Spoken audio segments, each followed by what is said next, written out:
والله بسم الله الرحمن الرحيم. يعني التحضيرات عادية، تمشي عادية. البرنامج طبقناه 100%، نقول 100%.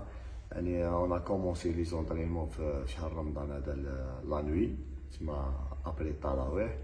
ومن بعد درنا لي 2 جور هذوما اللي درناهم، يعني توقيت تاع المقابلة راح تكون، يعني المقابلة راح تكون، نقول سي ديفيسيل لينا وليهم. هما في الوصيف وحنا الطروازيام.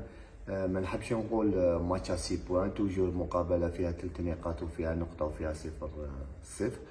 يعني التحضيرات مشات عاديه، وحنا راح نعملوا كل ما بوسعنا باش نحققوا نتيجه ايجابيه ان شاء الله. لا والله ما اثرش على الفريق. احنا يعني درنا بوزيسيون بيناتنا، يعني في هنا في التدريبات، يعني وحنا نحضروا كما ينبغي المقابله. احنا اللي تهمنا المقابله يعني تاع يوم الجمعه ضد فريق شباب قسنطينه. والله الحمد لله، يعني اللاعبين كاع يعني راه جاهزين 100%، وان شاء الله احنا نمشيو لقسنطينه باش نحققوا نتيجه ايجابيه.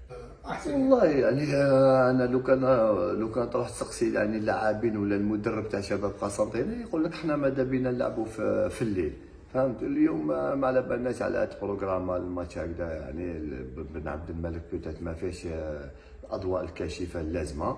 وان شاء الله يعني كاين ملعب حملاوي ما على بالناش عليها، راه مقفول بول مومون، راه ما كاش الناس ما تلعب فيه. ان شاء الله يعني الرابطه والمسؤولين يشوفوا على هاد النقطه هذه، باش يعني كل مقابلات كي تلعب تحت الاضواء الكاشفه تكون يعني فرجه، مام يعني مام الجمهور يكون حاضر بقوه.